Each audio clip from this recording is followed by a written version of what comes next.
పిల్లలకి స్కూల్ పాఠశాలైతే పేరెంట్స్‌కి స్కూల్ పేరెంట్స్‌శాల. నమస్కారం, వెల్కమ్ టు సుమన్ టీవీ. నేను గీతాంజలి. ప్రస్తుతం మనతో పాటు ఇస్కాన్ నుంచి ప్రణవానంద ప్రభుజీ ఉన్నారు. వారితో మాట్లాడదాం. హరే కృష్ణ ప్రభుజీ. హరే కృష్ణ. ఎలా ఉన్నారు? భగవద్దయ. చాలా సంతోషం. ఎన్నో రోజుల తర్వాత కలిసాము. విశేషమైన సందర్భం ఇప్పుడు పూరి జగన్నాథుడు. ఎన్నిసార్లు తలుచుకున్నా, ఎన్నిసార్లు విన్నా ఆయన గురించి తనివి తీరదంతే. ఇంకా ఇంకా తెలుసుకోవాలనే కోరిక. అయితే ప్రస్తుతం ఏదైతే ఒరిస్సాలో ఉన్నటువంటి పూరిలో ఉన్నటువంటి ఆలయం గురించి ప్రభుజీ, యుగాల నాటిది ఈ ఆలయం అని చెప్తూ ఉంటారు. అక్కడ ఉన్నది అయితే ప్రత్యేకంగా ఆలయంగా చూసింది మాత్రం 1300వ శతాబ్దం నుంచి అప్పుడు నిర్మాణం అనేది జరిగిందంటారు. అంతకు ముందు అసలు ఎలా ఉండేది, అక్కడ స్వామి ఎలా కొలువై ఉన్నారు, ఈ వివరాలు తెలియచేయండి. పూరి క్షేత్రం చాలా విలక్షణమైన క్షేత్రము. చాలా అద్భుతమైన ఆలయ సంపద జగన్నాథ స్వామికి ఉన్నది. మీరు పూరి వెళ్ళారా? లేదండి. అయ్యో, తప్పకుండా వెళ్ళాలి. పూరి క్షేత్రంలో అద్భుతమైన దర్శనం మనకి జగన్నాథుడి కలుగుతూ ఉంటుంది. ఎంతో మంది మహారాజులు ఆ ఆలయాన్ని నిర్మాణం చేస్తూ పునఃనిర్మాణం చేస్తూ వస్తూ ఉన్నారు. మహారాజు ఇంద్రద్యుమ్న అనే మహారాజు వారు అక్కడ జగన్నాథ స్వామిని స్థాపన చేశారనమాట. వారి యొక్క ధర్మపత్ని గుండీచా. అందుకే ఇప్పుడు రథయాత్ర అప్పుడు జగన్నాథుడు మందిరం నుంచి బయలుదేరి గుండీచా మందిరానికి చేరుకుంటారు. అయితే వాళ్ళు తల్లిగారిగా భావిస్తారు, అత్తగా అంటారు. మథుర ఈ కురుక్షేత్రం నుంచి బృందావనం వరకు జరిగే యాత్ర కూడా అంటారనమాట. ఈ జగన్నాథ రథాన్ని గుండీచా మందిరానికి తీసుకెళ్ళటం. అయితే చాలా విశేషం ఏంటి అంటే, ఇంద్రద్యుమ్న మహారాజు గారికి జగన్నాథుణ్ణి కృష్ణ దర్శనం చేసుకోవాలని చాలా కోరికగా ఉండేది. అప్పుడు ఏమైందంటే, అక్కడ నీలాచలం ఇప్పుడు ఉండే ప్రదేశాన్ని, ఇప్పుడు పూరి అంటున్నాం కదా, ఇంతకు ముందు నీలాచలం అనేవాళ్ళు అనమాట. నీలాచల నివాసాయ నిత్యాయ పరమాత్మనే అని వస్తుంది శ్లోకం. అయితే ఆ నీలాచలంలో నీలమాధవుడు అనే కృష్ణుడు ఉండేవాడు. ఆయన దర్శనం చేసుకోవాలని చాలా కోరిక. ఎవరికి? మన ఇంద్రద్యుమ్న మహారాజు గారికి. ఈయన అవంతి దేశం అంటే ఉజ్జయినిలో ఉండేవారు అనమాట. అయితే ఇక్కడ నుంచి ఒక మినిస్టర్ ని పంపిస్తారు. అయ్యా విద్యాపతి ఆయన పేరు, మీరు వెళ్ళి ఆ నీలమాధవుని దర్శనం చేసుకొని ఆయన ఎక్కడున్నాడో చెప్తే మేమందరం వచ్చి దర్శనం చేసుకుంటాము. అయితే అక్కడ ఒక ట్రైబల్ పీపుల్ కృష్ణుడిని వర్షిప్ చేస్తూ ఉండేవారు అనమాట. ఎవరిని రానిచ్చే వాళ్ళు కాదు. ఎందుకంటే అక్కడ ఒక నానుడు ఉంది, ఎవరైనా వేరే వాళ్ళు బయట వాళ్ళు వస్తే కృష్ణుడు మనకి దక్కకుండా పోతారు అని ఒక నానుడి. దాంతో ఈ విశ్వవసు అనే ఆయన అక్కడ ఉండే శబర జాతికి సంబంధించిన వాళ్ళే ఆ భగవత్ సేవ చేస్తుండేవారు. మీరు చూడండి, కృష్ణ సేవ అందరిది అండి. అది సనాతన ధర్మం యొక్క విశిష్టత. ఆ శబరి సేవించింది, గుహుడు సేవించుకున్నాడు రామచంద్రమూర్తిని. అందరూ ప్రేమతో సేవించుకోవచ్చు. భగవత్ సేవకి ఎవ్వరూ దూరం కారండి. అయితే వీళ్ళందరూ ఈ ట్రైబల్స్ అందరూ కృష్ణుని సేవించుకుంటున్నారు. విద్యాపతి వెళ్ళి చాలా ప్రయత్నం చేస్తారు, ఎలా కనుక్కోవాలి ఇవే అంటే ఈయన అస్సలు తీసుకెళ్ళరు అనమాట. చాలా మంచి ఆయన విద్యాపతి, వీళ్ళ కోసం చాలా మంచి పనులు చేస్తాడు. అయినా సరే నిన్ను మాత్రం దర్శనాన్ని తీసుకెళ్ళామంటే. కొన్ని రోజులు ఉన్నాక ఈ విశ్వవసు వాళ్ళ కూతురు లలిత ఆవిడ్ని పెళ్లి చేసుకుంటాడు అనమాట విద్యాపతి. పెళ్లి చేసుకుని, ఇప్పుడు అల్లుడు కదండి, అల్లుడు అడిగితే చెయ్యాలి కదా, మామగారిని అడుగుతారు, అయ్యా ఆ కృష్ణ దర్శనం చేయించండి అన్నంగానే ఏం చేశారు తెలుసా? సరే అల్లుడు కాబట్టి తీసుకెళ్తాను, కానీ ఒక కండిషన్ ఏంటంటే నీకు చూపించాను అని కళ్ళకు గంతులు కట్టేస్తాడు. కళ్ళకు గంతులు కట్టేసి తీసుకెళ్తూ ఉంటారు. అయితే ఈయన తెలివిగా ఏం చేస్తాడంటే, ఒక బ్యాగ్ లో ఒక చిన్న క్లాత్ లో ఆవాలు పెట్టుకొని, ఆవాలు ముడిగట్టి నడుముకి పెట్టుకొని దానికి ఒక చిన్న హోల్ పెడతారనమాట. సన్నగా ఆవాలు కిందికి జారుతూ ఉంటాయి. అలా ఆయన మొత్తం వెళ్ళిన దారి మొత్తంలో ఆవాలు పడిపోయాయి. దర్శనం చేసుకున్నాడు. పట్టీలు దియంగానే నీలమాధవుడు అద్భుతమైన సుందరమైన స్వరూపం. అక్కడ నుంచి ఒక చిన్న పక్షి ఆ నీలమాధవ్ పక్కన ఉండే ఒక కుండ, రోహిణీ కుండమని, అక్కడికి వచ్చి ముట్టుకోగానే టప్పని కిందకి జారిపోయి వైకుంఠమూర్తులు 4 చేతులతో పైకి లేసి వైకుంఠానికి వెళ్ళిపోయింది. తర్వాత అక్కడ ఉండే ప్రసాదాలు, మాలలన్నీ కూడా మెరుస్తూ ఉన్నాయన్నమాట, ఆ పుష్పమాలికలు. ఎందుకంటే స్వర్గం నుంచి తెచ్చిన పూలతో అలంకరణ చేశారు స్వామికి. అయితే అలాంటి ప్రదేశం చూసి అమ్మయ్య మా మహారాజు గారికి చెప్పొచ్చు అని వచ్చేసారు. కొన్ని రోజులలో ఏమైంది, ఆవాలు ఎంత తొందరగా మొలకెత్తిపోతాయి కదండి. అయితే ఆవాల దారి మొత్తం తెలిసిపోయింది, ఇక్కడ నీలమాధవుడు ఉన్నాడు. సరే అని వెళ్ళి ఇంద్రద్యుమ్న మహారాజు గారికి చెప్తారు, అయ్యా నీలమాధవుడు అడ్రస్ దొరికింది, పదండి తొందరగా వెళ్దాం అనగానే అందరూ బయలుదేరిపోతారు. బయలుదేరిపోయి ఆ నీలమాధవ్ దగ్గరికి వెళ్ళి చూసేసరికి ఆయన అంతర్ధానం అయిపోతారు. అయ్యో కనిపించాడు. ఎందుకంటే ఆ నానుడు ఉంది, బయట వాళ్ళు ఎవ్వరూ దర్శనం చేసుకోలేరు నీలమాధవుడిని అని. ఆయన అంతర్ధానం అయిపోతారు. రాజుగారు ఎంత బాధ అంటే అసలు చాలా బాధపడతారు. అయ్యో నా వల్ల అపరాధమైందా, నా వల్ల భగవంతుడు మాయమైపోయాడా అంటే అప్పుడు భగవంతుడు ఆయన కల్లో కనిపించి, అయ్యా నీ వల్ల కాదు, నేను బ్రహ్మగారి యొక్క 50 సంవత్సరాలు నీలమాధవుడుగా, బ్రహ్మగారి నెక్స్ట్ 50 సంవత్సరాలు నేను జగన్నాథుడుగా దర్శనం ఇవ్వాలనుకుంటున్నాను. కాబట్టి ఈ రోజు రాత్రి ఒక పెద్ద పెద్ద చెక్క ముక్కలు 3 సముద్రానికి నుంచి వస్తాయి. ఆ 3టిని తీసుకోండి, స్వామి యొక్క మూర్తులను తయారు చేయండి, వాటిని స్థాపన చేయండి అని చెప్తారు ఇంద్రద్యుమ్న మహారాజు గారు. సరే అని చూసేసరికి విశ్వవసు సాయంకాలం పూట వెళ్ళేసరికి అక్కడ 3 ఉంటాయి, వాటిని తీసుకొస్తారు. అప్పుడే విశ్వకర్మ, మనకి తెలుసు కదా దేవతలకి ఆర్కిటెక్ట్, ఆయన ఒక వృద్ధుడి రూపంలో వస్తారనమాట. వచ్చి అయ్యా నేను ఈ పని చేస్తాను, కానీ ఒకటే కండిషన్ ఏంటంటే తలుపులు పెడతాను, లోపలికి రాకూడదు, అయ్యాక నేను వచ్చి చెప్పేస్తాను పని అయిపోయింది అని. సరే ఆయన లోపలికి వెళ్ళిపోతారు. లోపలికి వెళ్ళిపోయి టక్ టక్ టక్ టక్ టక్ టక్ టక్ టక్ అని చప్పుడు వస్తుంది వస్తుంది వస్తుంది వస్తుంది వస్తుంది. కొన్ని రోజుల తర్వాత అయిపోతుంది. 1 రోజు 2 రోజులు 3 రోజులు 4 రోజులు ఓపిక పడతారు. ఎన్ని రోజులని చూడాలి, అసలే ముసలాయన వెళ్ళిపోయాడేమో మనకేం తెలుసు అని రాణి అప్పుడే చెప్పారు, ఏమైనా సరే నేను బయటకు వచ్చేంత వరకు తలుపు తీయకూడదని. ఈ రాణికి ఓపిక పట్టలేదు, ఏం జరుగుతుంది కదా అని వెళ్ళి తలుపు తీసేశారు. తలుపులు తీసేసరికి లోపల ఉన్న ఆయన మాయమైపోయాడు. మూర్తులు అలానే సగం సగం చెక్కిన మూర్తులు ఉండిపోయాయి. ఇప్పుడు ఎలా అయితే మీరు చూస్తారు, పాదాలు లేవు ఆయనకి, చేతులు కూడా ఇలా ఉంటాయి అంతే, దానికి చేతులు ఏమి ఇలా మనకి చేతులు కనిపిస్తున్నట్టు కనిపించదు. కాబట్టి అలా సగం నడుం వరకే ఉన్నట్టు ఉంటుంది, కింద ఏమి ఉండదు. అలా అయిపోయేశారు అనమాట మూర్తులు.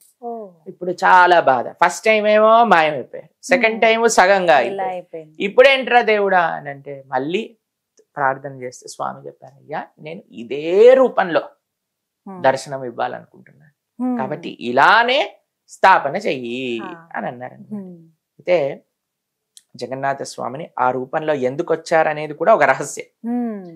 మనకి ద్వారకలో రాణులందరూ కూడా బృందావనంలో భగవానుడు ఎలాంటి లీలలు చేయాలో తెలుసుకోవడానికి ఉత్సాహం చూపించారు. ఎందుకంటే కృష్ణుడు ఎప్పుడు బృందావనాన్నే తలుచుకుంటూ ఉండేవారు. యశోద, నంద, గోప, గోపి వీళ్ళ గురించి అంటూ ఉంటే ఎవరబ్బా వీళ్ళందరూ, అసలు వీడికి వాళ్ళకి ఏం సంబంధం అంటే రోహిణీదేవి చెప్పిందనమాట, నేను చెప్తాను కానీ ఒకటి ఏంటంటే బయట ఎవరో కాపలాగా ఉండండి, ఎందుకంటే కృష్ణుడు కానీ విన్నాడు అనుకోండి బృందావనానికి వెళ్ళిపోతాడు మీ అందరిని వదిలేసి, కాబట్టి సుభద్రని కాపలా పెడతారు. కృష్ణుడు బలరాముడిని ఆపండి వినకుండా అని లోపల కథలన్నీ చెప్తున్నారు, బృందావనంలో ఇలా జరిగింది అలా జరిగిందని.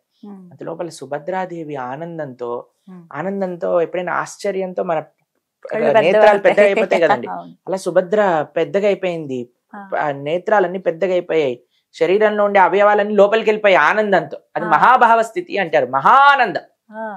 అలా అయిపోయేసరికి కృష్ణుడు బలరాములు చూస్తున్నారు, అదేంటి సుభద్ర ఇలా అయిపోయింది, ఏమవుతుంది అక్కడ అని వెళ్ళి వీళ్ళు కూడా వింటున్నారు అనమాట. వీళ్ళు కూడా ఉంటుంటే వీళ్ళ నేత్రాలు కూడా పెద్దగా అయిపోయి శరీరంలో ఉండే అంగాలన్నీ కూడా లోపలికి వెళ్ళిపోయాయి. అప్పుడు ఆ స్వరూపాన్ని చూసి నారదుడు అన్నాడు, అయ్యా నీ యొక్క లీలలు నువ్వే ఇంటే ఇంత ఆనందపడతావా, కాబట్టి ఈ స్వరూపాన్ని కలియుగంలో ఉండే వాళ్ళందరికీ చూపించాలి, నువ్వు ఇలానే ఉండు జగన్నాథుడిగా అని ఆయన కోరుకునేసరికి భగవానుడు అన్నాడు, సుభద్ర బలరాముడితో నేను దర్శనం ఇస్తాను. అందుకే మీరు చూడండి, ఎక్కడైనా మీరు రాధాకృష్ణుల్ని చూస్తారు, రుక్మిణీ కృష్ణుల్ని చూస్తారు, కానీ ఇక్కడ విశేషం ఏంటంటే అన్న ఇంకా చెల్లితో ఉన్నారు జగన్నాథుడు బలభద్రుడు కూడా. కాబట్టి అలా నారదుడి యొక్క కోరిక మేరకు స్వామి బ్రహ్మగారి యొక్క నెక్స్ట్ 50 సంవత్సరాలు జగన్నాథుడిగా నీలాచలంలో పూరీ క్షేత్రంలో దర్శనమిస్తుంది. ఆలయం నిర్మించింది అయితే ఇంద్రద్యుమ్న మహారాజు గారి నుంచి ఆలయం ఉన్నది. అయితే అక్కడ ఇంకో విశేషం, ఇంద్రద్యుమ్న మహారాజు గారు అనుకున్నారు ఎవరితో ఈ ప్రతిష్ఠ చేయించాలి అని అంటే బ్రహ్మగారి కంటే గొప్పవారు ఎవరు ఉంటారు, బ్రహ్మగారిని తీసుకొస్తానని భూలోకం నుంచి బయలుదేరి బ్రహ్మలోకానికి వెళ్ళారు. బ్రహ్మలోకానికి వెళ్ళి బ్రహ్మగారికి ఇన్విటేషన్ ఇచ్చి అయ్యా సరే వస్తానని కిందికి వచ్చేసరికి ఎన్నో వేల సంవత్సరాలు గడిచిపోయాయి. ఎందుకంటే మనకి వాళ్ళకి టైం స్పాన్ వేరు కదండి. వెళ్ళిపోయి కిందికి వచ్చేసరికి ఆయన అన్నారు, అమ్మో ఇన్ని సంవత్సరాలు గడిచిపోయి ఇప్పుడు ఏంటి సంగతి అంటే బ్రహ్మగారు మళ్ళీ ఆ ఇంద్రద్యుమ్న మహారాజు గారితో ఆ ప్రతిష్ఠ చేయించారు. ఆలయంలో చేయించాక జగన్నాథుడు అడుగుతారు, అయ్యా నా దగ్గరికి ఎవరు వచ్చినా సరే వరాలు ఇస్తాను కదా, మరి నువ్వు నన్ను ప్రతిష్ఠ చేయించావు కదా, నీకేదైనా వరాలు కావాలంటే కోరుకో అని అంటే మొట్టమొదటి వరం ఒకటి అడుగుతారు. ఏంటట అంటే, అయ్యా నీ చేతులు ఎప్పుడు ఆరకూడదు. చేతులు ఆరకూడదు అంటే ఇప్పుడు ఆరకూడదు అంటే ఏదో ఒకటి తింటూ ఉండాలి, లేదా చేతులు కడుక్కుంటూ ఉండాలి. చేతులు కడుక్కున్నాక ఆ చేతులు ఆరేంత లోపల ఇంకో నైవేద్యం రావాలన్నమాట స్వామి. మళ్ళీ చేతులు కడిగిచ్చాక చేతులు ఆరిపోయే లోపల ఇంకో నైవేద్యం రావాలి. అందుకోసం జగన్నాథపురంలో ప్రొద్దు నుంచి రాత్రి దాకా విశేషమైన నైవేద్యం వస్తూనే ఉంటాయి. రెండవ కోరిక ఏమన్నారంటే నీ దర్శనం ఎప్పుడు భక్తులకు అవుతూనే ఉండాలి. అందుకే మీరు చూడండి, స్వామి లోపల ఆలయంలో ఎప్పుడైనా అలంకరణ జరుగుతుంది అనుకోండి, దర్శనం మూసేస్తాం. మూసేసాక దర్శనం ఆ అలంకరణ అయిపోయాక తీసేస్తాం. అవును. కానీ జగన్నాథపురంలో అలా కాదండి, భక్తులు వెళ్తూనే ఉంటారు, స్వామి అలంకరణ తీసేస్తారు, భక్తుల ముందే స్వామికి అలంకరణ చేస్తారు. ఎందుకంటే ఆయనకి ఎప్పుడు దర్శనమే అనమాట. మనం మీరు సాయంత్రం ఇప్పుడు బడా శృంగార్ అంటారనమాట, చూస్తుంటే మన ముందే జగన్నాథుడు బట్టలన్నీ తీసేస్తారనమాట. తర్వాత మళ్ళీ బట్టలన్నీ వేసేసి నగలన్నీ పెట్టి పూలమాలన్నీ వేసి చాలా బాగుంటుంది, అలా దర్శనం చేయిస్తారు. మూడవది ఏమన్నాడు తెలుసా, నాకు అసలు పిల్లలు ఉండకూడదు అని. అందరు పిల్లలు కావాలి అని అడుగుతారు, ఈయన పిల్లలు ఉండకూడదు అంటారు. ఎందుకంటే మా పిల్లలు, వాళ్ళ పిల్లలు, వీళ్ళ పిల్లలు, ఇది మా తండ్రి కట్టించింది, మా తాత కట్టించింది, మా వాళ్ళది గుడి అని పెత్తనం చెలాయిస్తారు, కాబట్టి నాకు పిల్లలు వద్దయ్యా అని నిస్వార్థ భావం. భక్తులకి భగవంతుడికి మాత్రమే సేవ చేయాలి అని ఇంద్రద్యుమ్న మహారాజు గారు ఆ గుడి కట్టించారు. కాబట్టి చాలా ప్రేమ ఉండాలండి. ఇప్పుడు ప్రేమ ఉన్న వాడికి తెలుస్తుంది. మనము మీరు మా ఆశ్రమానికి వచ్చినప్పుడు మనం ఒక వీడియో చేసాం, బృందావన్ బిహారీ టెంపుల్ లో ఆ స్వామికి ఎలా అలంకరణ చేస్తారు, స్వామికి ఎలా నైవేద్యం పెడతారు, స్వామికి ఎలా ఏసి స్వామిని పెడతారు అంటే కొంతమంది ఆ వీడియో క్లిప్పింగ్స్ ని తీసి, మీరు చూసారా ఆ వీడియోస్? ఆ వీడియో క్లిప్పింగ్స్ ని తీసి చూసారా, వీళ్ళు రాళ్ళకి ఏసీలు పెడతారట, రాళ్ళకి పడుకోబెడతారట, రాళ్ళకి గుడి కడతారట, రాళ్ళకి బట్టలు మారుస్తారు కదా అని చేశారు కొంతమంది. ఇప్పుడు చూడండి, పచ్చకామర్లు ఉన్నవాడికి ప్రపంచం అంతా పచ్చగా కనిపిస్తుంది అంతే. భక్తి లేని వాడికి భగవంతుడు సాక్షాత్తుగా వచ్చిన బండరాయి కిందనే వస్తుంది. కానీ ఎలాంటి హృదయం భక్తి ఉన్నవాడికి కదండి. ఇప్పుడు చూడండి, ఒక దేశ జెండా మీరు చూసారనుకోండి, మీకు ఏమనిపిస్తుందండి? దేశభక్తి వస్తుందా వెంటనే మనకి? ఇప్పుడు అక్కడ జెండా పడిపోయింది అనుకోండి, ఏం చేస్తారు మీరు? వెంటనే తీసి కళ్ళకద్దుకొని లోపల పెట్టుకుంటారా? ఎందుకంటే అది ప్రతిబింబిస్తుంది, మన దేశాన్ని మొత్తం జెండాలో ప్రతిబింబిస్తుంది. అవునా కదా? మీరు ఒక వీడియో చూసుంటారు, ఒక దగ్గర ఒక సమిట్ జరుగుతుంటే వాళ్ళు ఏ ప్రైమ్ మినిస్టర్ ఎక్కడ నించోవాలి అని మార్కింగ్ కి ఫ్లాగ్స్ పెట్టారనమాట. మీరు చూసారా? నరేంద్ర మోదీ గారు ఇలా నడుచుకుంటూ వెళ్తారు, దేశ జెండా చూడంగానే వెంటనే తీసి ఇలా జేబులో పెట్టుకుంటారు. దాన్ని చూసి పక్కన ఆయన కూడా కంగారు పడి, ఆయన పాపం లావుగా ఉన్నారు, వంగలేకపోతే ఇలా వంగి తీసారి లోపల పెట్టుకున్నారండి. ఎందుకంటే ఆ దేశ జెండా దేశాన్ని ప్రతిబింబిస్తుంది, ఆ భావన మనకు కలుగుతుంది. ఇప్పుడు చూడండి, మీ దగ్గర మీ అబ్బాయి ఫోటో ఉందనుకోండి, ఎప్పుడైనా మీరు మిస్ అవుతున్నారనుకోండి, ఫోటో చూస్తారు కదా, అంతే స్క్రీన్ సేవర్ లో పెట్టుకుంటారు, లోపల వాట్సాప్ దాంట్లో పెట్టుకుంటారా లేదా? ఆ ఫోటో చూస్తే మనకి స్వామి గుర్తొస్తాడు. మనం ఏ వ్యక్తిని అయితే ప్రేమిస్తున్నా ఆ వ్యక్తి గుర్తొస్తాడు. విగ్రహం కేవలం అలాంటిది కాదండి, విగ్రహం సాక్షాత్తుగా భగవంతుడే. ఎందుకంటే ఆ స్వామి యొక్క రూపాన్ని అందులోకి ఆవాహన చేస్తాం, ప్రాణ ప్రతిష్ఠ చేస్తాం. ఇది కేవలం భక్తి ఉన్నవాడికే భగవంతుడు ఆ విధంగా గోచరిస్తాడు. భక్తి లేని బండరాయి మనసు ఉన్నవాడికి బండరాయి కనిపిస్తాడు కదా. కాబట్టి మూర్ఖంగా వారే వాళ్ళకి ఈ ప్రపంచంలో ఏమి మనం సమాధానం చెప్పలేము. కాబట్టి భక్తి భావనతో భగవంతుడిని చూడటం నేర్పించింది సనాతన ధర్మం. దేశం పట్ల, తల్లిదండ్రుల పట్ల, భగవంతుడి పట్ల ఈ యొక్క మేము ఇటీవలే పాశ్చాత్య దేశాలకు వెళ్ళేసి వచ్చాము. అక్కడ చూసాం మేము అసలు ఎన్ని ప్రదేశాలలో అసలు ఎలాంటి ఆధ్యాత్మికత పేరుతో, వాళ్ళ రిలీజియన్ పేరుతో ఎన్ని అరాచకాలు చేశారు. వాళ్ళని అంటూ ఉంటారు, అక్కడికి వెళ్ళి చూస్తే మీరైతే ఆశ్చర్యపోతారు అసలు ఎలాంటి అరాచకాలు చేశారు ఈ ఎవరైతే శాంతి మతాలని చెప్పుకుంటూ తిరుగుతూ ఉన్నారు వాళ్ళు. కాబట్టి మనకు వచ్చి పాఠాలు చెప్తారు, ఫస్ట్ వాళ్ళ చరిత్రను వాళ్ళు పరిశీలన చేసుకోవాలి ఏం చేశారు అని. కాబట్టి భగవంతుడికి భక్తియే, భగవంతుడిని ప్రేమించటమే సనాతన ధర్మము, ఇంకా ఏది కాదు. అదే మన ఇంద్రద్యుమ్న మహారాజు గారి యొక్క జీవితంలో కూడా చూసుకోగలం. అలాగే పూరి క్షేత్రం గురించి మాట్లాడేటప్పుడు ప్రభుజీ, గోపురం అసలు ఆలయ నిర్మాణమే చాలా విశేషం అంటారు, అతి పెద్ద ఆలయం. దాంతో పాటుగా గోపురం గురించి మాట్లాడతారు, ఎందుకంటే ప్రతిరోజు ఆ జెండాని మార్చే విధానం కావచ్చు, ఎంతో సాహసోపేతం అయినా సరే ఖచ్చితంగా అది మారుస్తారు. అలాగే పైన 1000 కేజీలతో ఉండేటువంటి ఆ చక్రం గాని అది స్వయంగా స్వామివారే అందించారని, అలాగే దాంతో పాటుగా అక్కడ ఇంకా ఎన్నో విశేషాలు, చప్పన్ భోగ్ ఖచ్చితంగా స్వామివారికి 56 రకాల నైవేద్యాలు పెడుతూ ఉంటారు. దాంతో పాటుగా చూసుకుంటే ఇంకా విశేషం రథయాత్ర. ఈ వివరాలు మీ ద్వారా వినాలనుకుంటున్నాం. ఒకటి, మీరు నీలి చక్రం గురించి చెప్పారు. ఆ చక్రాన్ని నీలి చక్రం అంటారు. నీలి చక్రం. బ్లూ కలర్ లో ఉంటుంది అనమాట యాక్చువల్ గా. అయితే ఒక కథ ఉంది దానికి, ఎలా ఆ చక్రం వచ్చింది అని. స్వామి చేతిలో చక్రం ఉంటుంది తెలుసు కదా, సుదర్శనం అని అంటారు. సుదర్శన చక్రానికి ఒకసారి అనిపించిందట, నాకంటే గొప్ప భక్తుడు ఎవరున్నాడు, ఎప్పుడు స్వామి చేతిలోనే ఉంటాను అని అనుకున్నాడు సుదర్శనుడు. లీల కోసం అండి. అయితే భగవంతుడు పసిగట్టేశాడు. ఇప్పుడు చూడండి, మన లోపల ఎలాంటి భావనలు ఉన్నాయని భగవంతుడికి తెలియదా చెప్పండి? ఇంకో విషయం చెప్తాను. ఒకసారి ఒక పిల్లవాడు ఇలా కూర్చున్నాడు చైర్ పైన, ఇలా ఏదో పడుకున్నట్టు చేసి టామని కింద పడిపోయాడు. పడిపోగానే అని ఏడవటం ప్రారంభమైన వాళ్ళ అమ్మని, నాన్న గులాబ్ జామున్ పెడతాను, ఇప్పుడు నీ ఫేవరెట్ స్వీట్ చేసుకొని వస్తాను, ఏడవక ఆపు నాన్న అంటే ఆపేసి, వెంటనే వాళ్ళ అమ్మ పరిగెత్తుకుంటూ గులాబ్ జామున్ తీసుకొచ్చి 4-5 గులాబ్ జాములు తినిపించగానే ప్రశాంతం అయిపోయాడు. పిల్లవాడు అనుకున్నాడు, అమ్మయ్య నేను ఏడుస్తే గులాబ్ జాములు వస్తాయి అని. వాళ్ళ అమ్మ వెళ్ళంగానే మళ్ళీ టంగ్ అని కింద పడిపోయి వాడంతటి వాడే అని ఏడవటం ప్రారంభం చేశాడు. వాళ్ళ అమ్మ వస్తుందా మళ్ళీ బయటికి? వస్తుందా అండి? వాళ్ళ అమ్మకి తెలుసు ఏది నిజం ఏది అబద్ధం. చూడండి, ఒక తల్లికి తెలిసినప్పుడు అందరినీ సృష్టించిన వాడు పరమాత్మ వాడికి ఎందుకు తెలియదండి? తెలుసు. మనం ఏ భావంతో వస్తున్నాం, మళ్ళీ ఆయన గుడికి ఎందుకు వస్తున్నాం ఆయనకు తెలుసు, పూజ ఎందుకు చేస్తున్నాం ఆయనకు తెలుసు. ఏదో కావాలి నా దగ్గర నుంచి, ఏదో పోవాలి, ఏదో రావాలి, ఈ రెండిటి కోసమే పూజ చేస్తే ప్రేమ అంటారా దాన్నండి? అయ్యా మీరు నన్ను ఎందుకు ప్రేమిస్తున్నావు బాబు అంటే, నీ లోపల నీ ఆస్తి కోసం అని చెప్పామనుకోండి ఎలా ఉంటుంది, అలానే భగవంతుడికి కూడా ఉంటుంది. ఈ కోరిక కోసం ఆ పూజ చెయ్యి, ఆ కోరిక కోసం ఈ పూజ చెయ్యి, ఈ దీపం పెట్టు, ఆ మంత్రం చెప్పు, ఇలా హోమం చెయ్యి, ఇలా ధూపం వెయ్యి, ఇలా చేసామనుకోండి కేవలం కోరికల కోసం. ప్రేమతో చేయండి, అది వేరే విషయం. ప్రేమ వేరు, కోరిక కోసమే చేయటం వేరండి. ఎందుకంటే కర్మ నుంచి మనం తప్పించుకోలేమండి. ఏమనుకుంటున్నారు మీరు? పూజ చేసి బొట్టు పెట్టి దీపం పెట్టేస్తే కర్మ పోతుంది అంటారా? పోతుంది, కానీ ఆ తప్పు చేసే కర్మ ప్రవృత్తి పోదు. అది ఎప్పుడు పోతుంది? ఎప్పుడైతే మనం ధర్మం ఏంటో అధర్మం ఏంటో తెలుసుకుంటాం. అది ముఖ్యం మనకి.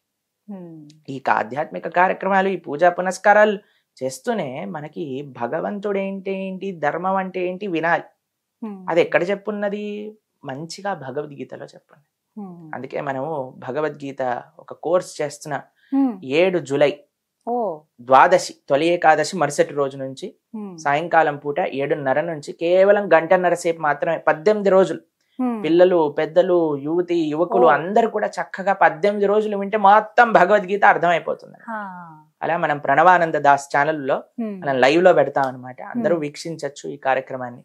తప్పితే ఎందుకు చెప్తున్నామంటే, ఇలా ధర్మం ఏంటి, అధర్మం ఏంటి, మంచి ఏంటి, చెడేంటి, మనం ఏం చేయాలి, చేయకూడదు అని తెలుసుకున్నప్పుడే కదండి మనం బాగుండగలుగుతాం. కాబట్టి ఆ కర్మ చేసే దానికి ఫుల్ స్టాప్ అయిపోతుంది. సరే, భగవంతుడు తెలుసుకున్నాడు. అమ్మో, సుదర్శనుడికి కొద్ది గర్వం వచ్చింది. వెంటనే భగవంతుడు అన్నాడు, నా పరమ ప్రియ భక్తుడు ఒక ఆయన తపస్సు చేస్తున్నాడు ఒడ్డున, ఈ సముద్రపు ఒడ్డున, ఆయన తీసుకుంటాండి. సుదర్శనుడు అనుకున్నాడు, పరమప్రియ భక్తుడా, నాకంటే గొప్ప భక్తుడా, ఎవడు వాడు అని వెళ్ళి చూసేసరికి అక్కడ హనుమున్నాడు, తపస్సు చేస్తున్నాడు. సరే అని సుదర్శనుడు చెప్పాడు, స్వామి పిలుస్తున్నాడు రా. అయ్యో, స్వామి నన్ను పిలుస్తున్నాడు, తప్పకుండా వస్తాను నేను అని హనుమ వస్తున్నాడు. సుదర్శనుడు అనుకున్నాడు, ఎలాగైనా సరే నన్ను గుళ్ళోకి రానివ్వకుండా చేస్తా అని 4 స్వరూపాలతో, 4 ద్వారాలు ఉంటాయి పూరిలో, ఆ 4 ద్వారాల పట్ల మహాజ్వాలను విరజల్లుతూ సుదర్శనుడు తిరుగుతున్నాడు అనమాట. హనుమ ఇటు నుంచి రావాలని చూశాడు సుదర్శనుడు, ముందు నుంచి రావాలని చూశాడు సుదర్శనుడు, ఇటుపక్క నుంచి సుదర్శనుడు, వెనకాల నుంచి రావాలనుకున్నాడు సుదర్శనుడు. స్వామి ఏమో జగన్నాథుడు వెయిట్ చేస్తున్నాడు, హనుమ ప్రయత్నిస్తున్నాడు, రాలేకపోతున్నాడు. సుదర్శనుడు అంటున్నాడు అనమాట, చూసావా నీ పరమ భక్తుడు అన్నావు, చెప్పాక కూడా రావట్లేదు నీ గుళ్ళోకి, ఏం భక్తుడయ్యా ఆయన అని అన్నాడు అనమాట స్వామితో. అయితే ఏమనట్లేదు, జగన్నాథుడు నవ్వుతూ చూస్తున్నాడు, హనుమ కూడా చూస్తున్నాడు, ఎంతసేపు చేస్తాడు. తర్వాత ఒక్కసారి భగవంతుడి నామాన్ని స్మరణ చేసి 4 చేతులు తెచ్చుకొని 4 చేతులతో 4 సుదర్శనాలను పట్టేసుకున్నాడు హనుమ. పట్టుకొని లోపలికి అలానే నడుచుకుంటూ వెళ్ళాడు, స్వామిని దర్శనం చేసుకున్నాడు, వెళ్ళిపోయాడు. అప్పుడు సుదర్శనుడు ఇలా తలదించుకున్నాడు అనమాట. అప్పుడు అన్నాడు భగవంతుడు, నీకు గర్వం వచ్చింది. భగవంతుడికి గర్వం నచ్చదండి. మనం గర్వంతో, ఎంత గర్వం పెరిగిపోయిందంటే భగవంతుని దూషిస్తున్నారు జనాలు. ఇప్పుడు భాగవతోత్తములను దూషిస్తున్నారు, పీఠాధిపతులని, సన్యాసులని, సాధువులని, వచ్చిన రాని మాటలు మాట్లాడేస్తుంటారు. ఏమనుకుంటారంటే అది ఫ్యాషన్ అనుకుంటున్నారు జనాలు. కానీ అది ఎంత భగవద్ అపరాధమో, ఎంత మన జీవితంలో చెడు తెస్తుందో పాపం వాళ్ళు ఆలోచించలేకపోతున్నారండి. అయితే సుదర్శనుడిని చూసి భగవంతుడు అన్నాడు, ఈ క్షేత్రంలో నీకేం పని లేదు కాబట్టి నువ్వు కర్రగా మారిపో అని అన్నారు. అందుకే మీరు చూసారంటే మన జగన్నాథుడు, బలభద్రుడు, సుభద్ర పక్కన ఒక కర్ర ఉంటుంది, సుదర్శనుడు. ఆ క్షేత్రంలో చక్రంలా ఉండడు, ఆయన కర్రలా ఉంటాడు పక్కన. ఫస్ట్ మీరు జగన్నాథ రథయాత్రలో కూడా ఆ కర్రను తీసుకొస్తారు, అప్పుడు భగవానుడు మిగతా పరివారం అంతా వస్తుంది. ఆ కర్ర సుదర్శనుడు అన్నమాట. తర్వాత పాపం భగవంతుడు ఇలాంటి వాడంటండి, చాలా ప్రేమ కలిగి, ఆయనంత దయ కలిగిన వాడు, ఆయనంత ప్రేమ కలిగిన వాడు ఇంకోటి ఉండడండి. ఇప్పుడు చూడండి, అమ్మ మనకి కొట్టింది అనుకోండి, ఒక తప్పు చేసామని, దాని తర్వాత అన్నం కూడా పెడుతుంది కదండి. ఇంకా చెప్పాలంటే మనకి ఏమి నచ్చుతుందో అది చేసి మరీ పెడుతుంది. పాపం పశ్చాత్తాపంతో, అయ్యో అన్నానే పిల్లవాడిని, అన్నానే పిల్లవాడిని, మన మంచి కోసమే అంటుంది, అయినా సరే మనల్ని బుజ్జగిస్తుంది. అలా పాపం భగవంతుడు చూసి, కొంతమంది ఉంటారు ఎప్పటికి నరకంలో పడేస్తారట, ఎప్పటికీ స్వర్గంలోకి తీసుకు ఏం చేస్తాడో ఏమో తెలియదు, కానీ మనస్వామి మాత్రం ఏమంటున్నాడు, పాపం కొద్దిగా చిన్న పనిష్మెంట్ ఇచ్చాడండి. తర్వాత ఏమనుకున్నాను సార్, ఎందుకు అన్నానో ఈయనని, పాపం మా సుదర్శనుడు ఎంత సేవ చేస్తాడు. సరే సుదర్శన, నీకు ఒక దివ్యమైన స్వరూపాన్ని ఇస్తాను, నీలి చక్రంగా నా గుడిపైన ఉండు, నా దర్శనం కూడా రావాల్సిన అవసరం లేదు, నీ దర్శనం చేసుకుంటే జగన్నాథపురి దర్శనం చేసిన ఫలితం వస్తుంది అని చెప్పాడు జగన్నాథుడు సుదర్శనుడికి. కేవలం నీ దర్శనం. అందుకే మీకు తెలిసిందే, పూరి వాసులు భగవంతుడి ఆలయానికి రాలేని రోజులు ఉంటాయి, కొన్ని శౌచాలు అవి ఉంటాయి, పైకి వెళ్ళి సుదర్శనాన్ని దండం పెట్టుకుంటారు అంతే అండి. ఎక్కడి నుంచి చూసినా సరే సుదర్శన్ని దండం పెట్టుకుంటే పూరి క్షేత్ర దర్శన ఫలితం వచ్చేసినట్టే. ఆ వరం ఇచ్చారనమాట. అయ్యా, ప్రతిరోజు నీకు ఆరాధన జరుగుతుంది, ప్రతిరోజు నీ పైన ఉండే జెండాని మారుస్తారు, ప్రతిరోజు పూరి క్షేత్రం అంటే నీలి చక్రమే విశేషం. కాబట్టి అంత గొప్ప బుజ్జగింపు కూడా చేశాడండి స్వామి. అది భగవంతుడి లోపల ఉండే ఆ కరుణ, కృప, చక్రం చాలా పెద్దది. 1000 కేజీలు అంటున్నారు కదా, చాలా పెద్దదండి. అసలు గుడేం 300 అడుగులు ఉన్నప్పుడు దానిపైన చక్రం అంత ప్రస్ఫుటంగా కనిపిస్తుందో, అసలు చక్రం చాలా బ్రహ్మాండంగా ఉంటుంది. పూరి క్షేత్రంలో అందరూ చక్ర దర్శనమే విశేషం, చక్ర దర్శనం చేసుకోవాలి. అలాగే పైన జెండా రోజు మారుస్తారు కదా ప్రభుజీ, అందులో ఒక చాలా విశేషం ఉంది. ప్రతిరోజు జెండాని మారుస్తారు. అందులో ఒకటే పరివారం చెందిన వాళ్ళు తరతరాలుగా ఆ సేవ చేస్తున్నారు అనమాట. అయితే తండ్రి గారు వాళ్ళ పిల్లవాడిని నేర్పిస్తున్నారు ఒకసారి జెండా ఇలా మార్చాలని. అయితే ఇలా ఉల్టా ఎక్కుతారనమాట వాళ్ళు, ఇలా గోపురాన్ని వెనక్కి ఎక్కుతారు. ఎక్కినప్పుడు ఆ పిల్లవాడు పైకి వెళ్ళాడు, మొత్తం సుదర్శనుడి పైన జెండా మార్చేశారు, ఆరతి ఇస్తారు అక్కడ నుంచి. ప్రతిరోజు చూడొచ్చు మనం, అందరు భక్తులు చూస్తారు. 4:30-5 గంటల సమయానికి అది వెళ్ళినప్పుడు ఏమైందంటే, ఒకసారి ఆ పిల్లవాడు పై నుంచి పడిపోయాడు.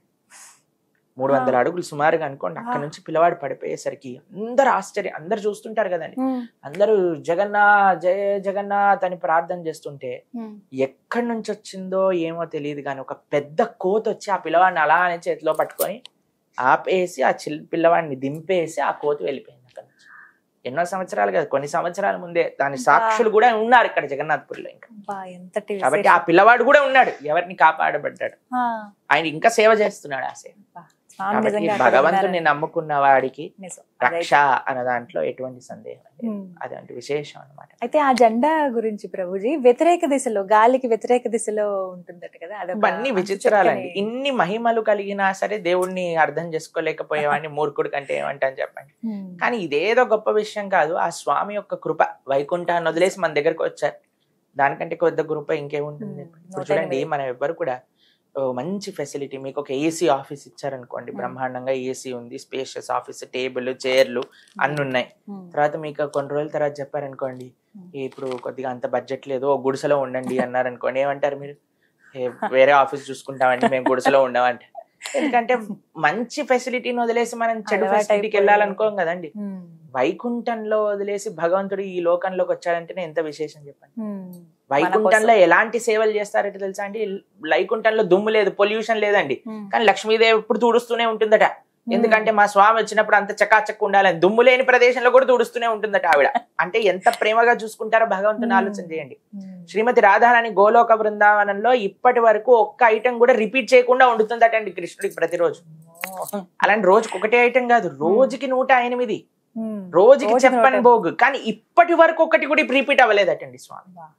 ఎంత ప్రేమగా చూసుకుంటా. ఆ లోకాన్ని వదిలేసి ఇలాంటి జనాలు, భగవంతుడిని దూషించే వాళ్ళు, భగవంతుడి గురించి చెడు మాట్లాడే వాళ్ళు, అలాంటి భగవంతుడిని కేవలం కోరికల కోసమే వాడు వెనకాల పడేవాళ్ళు, అలాంటి జనాలున్న ఈ ప్రదేశం కూడా వచ్చి మనల్ని కాపాడాలని చూస్తున్న వాడికి ఎంత ప్రేమ చెప్పండి. కాబట్టి ఆ జెండా గొప్పదా, అటువైపు గొప్పదా అంటే అవన్నీ తర్వాత, కానీ ఆ స్వామి వచ్చాడు మన కోసం, దానికంటే గొప్ప అద్భుతం ఏముంది. కాబట్టి ప్రేమతో భగవంతుని ఆరాధన చేయాలి. ఈ ప్రేమించటం భగవంతుడికి భక్తి అనేది నేర్పిస్తుంది భాగవతం, భగవద్గీత. అందుకు సనాతన ధర్మంలో ఉండే వాళ్ళందరూ ముఖ్యంగా మన కేంద్రం ఏంటంటే భగవద్గీత, భాగవతాన్ని అర్థం చేసుకోవటం, భగవంతుడి పట్ల ప్రేమను పెంచడం. అది నిజమైన ధర్మం. సవై పుంసాం పరో ధర్మో యతో భక్తిర్ అదోక్షజే. అన్నిటికంటే గొప్ప ధర్మం ఏంటి అంటే భగవంతుని ప్రేమతో ఆరాధన చేయటం. అదొకటే మనం చేయగలిగింది. రథయాత్ర చాలా ప్రత్యేకం కదా ప్రభుజీ. రథయాత్ర చాలా మంది వెళదాం అనుకుంటారు, వెళ్ళలేని వాళ్ళకి ఏదన్నా ఒక ఉపాయం చెప్పండి. చాలా బ్రహ్మాండంగా ఉంది. మన హైదరాబాద్ లో కూడా రథయాత్ర జరుగుతుంది 27వ తారీఖున.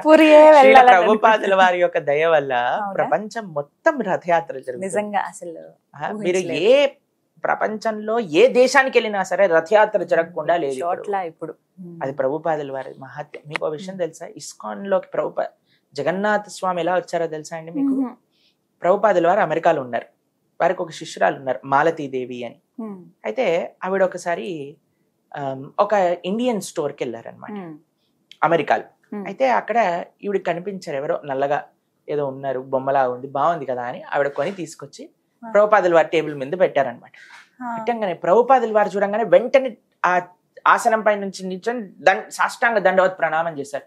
ఈవిడికి ఏం అర్థం కాలేదు, ఏంటబ్బా ప్రభుపాదుల వారు ఇలా చేస్తున్నారు ఏంటని అని అంటే ప్రభుపాదుల వారు అన్నారు, ఈయనతో పాటు ఒక బ్లూ ఇంకా వైట్, ఎల్లో ఇంకా వైట్ లో ఇంకెవరైనా ఉన్నారంటే ఇంకా ఇద్దరు ఇలాంటివే బొమ్మలు ఉన్నాయి, వాళ్ళని కూడా పట్టుకొని రా అన్నారు. మళ్ళీ షాప్ కి వెళ్ళి ఆ రెండు తీసుకొచ్చారనమాట. ప్రభుపాదుల వారు చెప్పారు ఆవిడికి, ఈయన జగన్నాథుడు, బలభద్ర, సుభద్ర, ఆయనంతటా ఆయనే ప్రభుపాదుల వారి దగ్గరికి వెళ్ళారు. అప్పుడు ప్రభుపాదుల వారు అనుకున్నారు, అయ్యో జగన్నాథుడు వచ్చారు మన దగ్గరికి, వీరి కోసం రథయాత్ర చేయాలని మొట్టమొదటి రథయాత్ర ప్రారంభం చేశారు యుఎస్ లో. అప్పుడు శాన్ ఫ్రాన్సిస్కోలో రథయాత్ర, న్యూయార్క్ లో రథయాత్ర, లాస్ ఏంజల్స్ లో రథయాత్ర, లండన్ లో రథయాత్ర, ఆఫ్రికాలో రథయాత్ర, ఆస్ట్రేలియాలో రథయాత్ర, న్యూజిలాండ్ లో రథయాత్ర, రష్యాలో రథయాత్ర, ప్రపంచంలో ఎక్కడికి వెళ్ళినా అప్పటి నుంచి ప్రభుపాదుల వారు జగన్నాథ స్వామి వారి యొక్క వైభవాన్ని అన్ని చోట్ల ప్రచారం చేశారు. ఇంకా ఇబ్బంది లేదు. కాబట్టి మనకి రథయాత్రకి వెళ్ళి సేవించుకోలేని వాళ్ళకి ప్రతి ఊర్లో రథయాత్ర జరుగుతుంది. హైదరాబాద్ లో 27వ తారీఖు ఉంది, మా ఆదిలాబాద్ లో 28వ తారీఖు ఉంది. ఆ జగన్నాథ స్వామి బయలుదేరినప్పటి నుంచి రిటర్న్ వచ్చే ఆ వారం రోజుల పాటు రథయాత్రలు అన్ని జరుగుతూనే ఉంటాయి. కాబట్టి చక్కగా సేవించుకోండి. టీవీ మాధ్యమంలో అయితే అందరు సేవించుకుంటున్నారు స్వామి యొక్క వైభవ్యమైన. ఇంకా అవకాశం ఉందంటే పూరికి వెళ్ళొచ్చు. మనం ఏం చేయాల్సిన అవసరం లేదు, నించుంటే చాలు మనల్ని తీసుకెళ్లిపోతారు అక్కడ. కాబట్టి కొద్దిగా నగలవ్వని జాగ్రత్తగా లక్షల్లో ఉంటారు. లక్షలు అంటే మనకి అసలు గణనం తెలియదండి. దేవతలందరూ కూడా వచ్చేస్తారు ఆ రోజు. కాబట్టి ఎంతమంది వస్తారు, ఎలా వస్తారు, అసలు ప్రొద్దున పూట వస్తారు, రాత్రి ఖాళీ అయిపోతుంది పూరి. అదే అర్థం కాదు, రథయాత్ర కోసం వచ్చేస్తారు. ఎందుకంటే అది చాలా మహోన్నతమైన ఇది, చాలా అద్భుతమైన ప్రారంభం ఎంత బాగుంటుందో ముగింపు కూడా అంతే చక్కగా బ్రహ్మాండం. అసలు టీవీలో చూస్తేనే, ఆ జగన్నాథుడిని చూస్తేనే అసలు ఎంత ఆనందంగా కలుగుతుందంటే, అసలు ఆ రూపం ఎలాంటి రూపం అసలు స్వామిది, ఆ నవ్వు, ఆ నేత్రాల, స్వామి వైభవం చాలా అద్భుతం. చక్కగా వివరించారు. హరే కృష్ణ. హరే కృష్ణ.